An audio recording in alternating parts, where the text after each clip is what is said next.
ஆண்டவர் இரட்சகருமாக இயேசுவின் இனிதான நாமத்தினால் உங்களை வாழ்த்துகிறேன். இந்த நாள் நம்முடைய ஆவிக்குரிய சிந்தனைக்காக ஆதியாகமம் 40 அதிகாரம் 23 வசனத்தை நான் வாசிக்கிறேன். ஆனாலும் பானபாத்திரக்காரரின் தலைவன் யோசேப்பை நினையாமல் அவனை மறந்து விட்டான். இந்த மாதத்தின் கடைசி நாளுக்கு நாம் வந்துவிட்டோம். சற்று திரும்பி பார்ப்போம் என்று சொன்னால், ஜெபத்திற்கு நிச்சயமாக பதில் கர்த்தர் கொடுத்திருப்பார், அதற்கான பிரதிபலனை கொடுத்திருப்பார், அல்லது அதற்கான வேற்று வழியை ஏற்படுத்தி கொடுத்திருப்பார், பாதுகாத்திருப்பார். ஏதோ ஒரு விதத்திலே ஆண்டவர் கூட இருந்து நடத்தி நன்மை நிச்சயமாக நாம் பெற்றிருப்போம். நன்மை பெறாதவர்கள் யாரும் இருக்க முடியாது. ஒண்ணுமே செய்யல, இந்த மாசம் நான் இது நடக்கும் அது நடக்கும் எதிர்பார்த்த எதுவுமே இல்லைன்னு சொன்னா கூட 31 நாட்கள் ஆண்டவர் பாதுகாத்திருக்கிறாரு. அவரை அதை நினைச்சு நம்ம நன்றி சொல்றோமா? மறந்து விடுவோம். ஆண்டவர்கிட்ட ஒரு நன்மை பெற்றால் அந்த நேரத்தில் அடுத்த நன்மையை நாம் கேட்க ஜெபிக்க ஆரம்பித்து விடுவோம். அதுதான் அப்படி அல்ல. வேதத்தில் பார்க்கும் பொழுது பானபாத்திரக்காரன் தலைவன் சிறைச்சாலையிலே போடப்படுகிறான். ராஜாவின் கோபத்திற்கு ஆளாகி சொப்பனம் காண்கிறான். யோசேப்பும் இந்த சிறையில் இருக்கிறான். யோசேப்பு அதற்கு அர்த்தத்தை சொல்லுகிறான். இந்த 3 நாள்ல நீ பழையபடி உன் பொசிஷனுக்கு போயிருவான்னு சொல்லும்போது, அதோடு மட்டுமல்ல, நீ அங்க போய் ராஜா கிட்ட போய் உட்கார்ந்த உடனே என்ன கொஞ்சம் நினைச்சுக்கப்பா, என்ன இந்த இடத்துல இருந்து இந்த சிறையிலிருந்து விடுதலை பண்ணுப்பான்னு தான் சொல்லி அனுப்புறார். ஆனா வேதம் சொல்லுகிறது, அவன் யோசேப்பை நினையாமல் மறந்து விட்டான். மனிதர்கள் அப்படித்தான். ஆனால் நம்முடைய ஆண்டவர் நம்மை மறக்க மாட்டார்.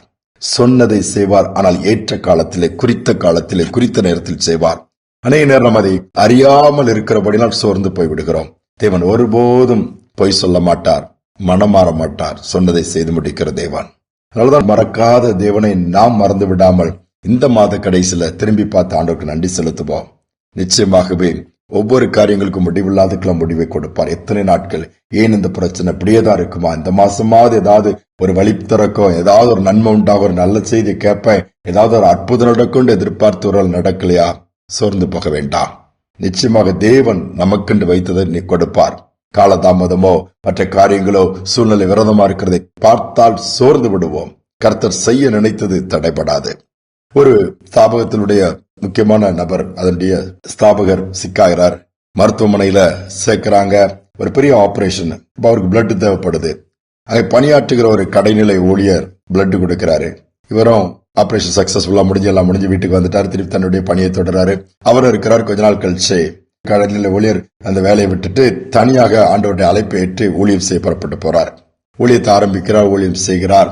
ஊழியம் செய்து நல்லா ஆண்டவர் நடத்துறாரு. அவர் வீட்டுல இருந்து அங்கங்க போய் சுவிசேஷ ஊழியத்தை செய்ய கடைசியில் ஒரு பாஸ்டர் ஆயிட்டாரு. பாஸ்டர் ஆன உடனே ஒரு சபையை கட்டினா நலமா இருக்குமேன்னு சொல்லி அவர் யோசித்து பண்ணும்போது யாரிடமே ஒரு உதவி கேட்கல, ஜோம் பண்ணிட்டே இருக்கிறாரு. ஒரு நாள் திடீரென்று இவருக்கு ஒரு அழைப்பு வருகிறது. எங்க இருந்து சொன்னால் தான் பணியாற்றின அந்த ஸ்தாபனத்தில் இருந்து அங்கு போகிறார். அங்க போனோன்னு என்னன்னு சொல்லி கேட்டா, எப்பா நான் ரொம்ப நாள் உனக்கு ஏதாவது செய்யணும்னு நினைக்கிறேன். நீ எனக்கு நான் சீரியஸா இருக்கும்போது உன்னுடைய ரத்தம் எனக்கு தானம் பண்ணான்னு சொல்லி குடும்பத்தில் உள்ளவங்க மற்றவங்க எல்லாரும் சொன்னாங்க. அதை நான் மறந்துடல. அதுக்கு பிரதிபலன் ஏதாவது செய்யணும் மனசுல பட்டுட்டே இருக்குது. நான் உன்னை எப்படி மறக்க முடியும் அப்படின்னு சொல்லிட்டு என்ன செய்யணும்னா அவர் ஒண்ணுமே சொல்லல. அது எனக்கு அந்த நாள்ல எவ்வளவு பேர் பிளட் கொடுக்கறாங்க, அதே மாதிரி அப்படிதான் இந்த பிரதிபலன் நான் எதிர்பார்த்து கொடுக்கவில்லையே. இல்ல இருந்தாலும் அடுத்தால அதோடு மட்டுமல்ல, அவர் விசாரிச்சு அவன் என்ன செய்கிறான் விசாரிக்கும் ஊழியம் செய்கிறான். சரிப்பா நான் உனக்கு செய்வேன், ஆனா நீ அதை நோ சொல்லக்கூடாதுன்னு சொல்லி அனுப்பிவிட்டார். நடந்தது என்ன? ஒரு டீமை ரெடி பண்ணி அவர் வேண்டியபடி அந்த இடத்துல, விரும்பின இடத்துல ஒரு பெரிய சபையை கட்டி கொடுத்து விட்டார். யோசித்து பாருங்க. மறக்கவில்லை. மறந்து விடுகிற மனிதர்களும் இருக்கிறார். அதே நேரத்துல ஆண்டவருடைய பிள்ளைகள் ஆண்டவர் எவ்வளவு அழகாய் ஏற்ற நேரத்துல அந்த உதவியை பெற்ற அந்த பெரிய ஆள் மூலமாகவே உதவி செய்கிறவர்களாய் மாற்றி விடுகிறார். ஆனால் நாம் எப்படி மற்றவர்கள் அதே மாதிரி உதவி செய்கிறோமா?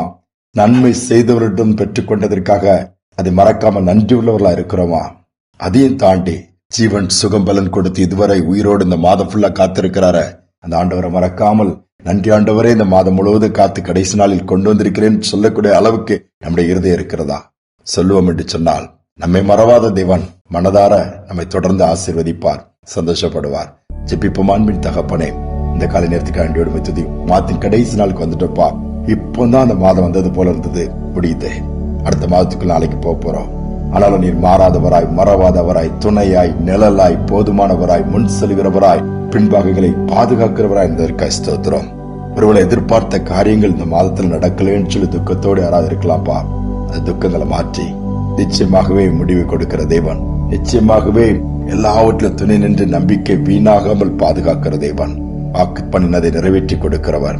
வருகிற நாட்கள் அதை செய்தருளுங்க. அதோடு மட்டுமல்ல, நன்றியுள்ள இறுதி உள்ளவர்களாய் நாங்கள் என்றென்றைக்கும் உம்மை மறவாமல் உம்மே நினைத்து உம்மை ஆராதித்து மகிமைப்படுத்தி உயர்த்தி செய்த நன்மைகளுக்காக துதிக்க கிருபை பாராட்டும். தாழ்த்தி ஒப்புக் கொடுத்த நாள் முழுவதும் பிரசன்னமும் கிருபை இருக்கட்டும். துதிக நம்மை ஏற்றுக்கொள்ளும் இயேசுவின் நாமத்தில் பிதாவே, ஆமேன் ஆமேன். பானபாத்திரக்காரன் தலைவன் யோசிப்ப மறந்துட்டான், நான் தேவன் மறக்கல. அதே மாதிரி ஒவ்வொரு சூழ்நிலை மனிதர்கள் மறந்தாலும் கர்த்தர் நம்மை மறக்க மாட்டார், தொடர்ந்து நடத்துவார். நாம் ஆண்டவரை மறந்துவிடக் கூடாது.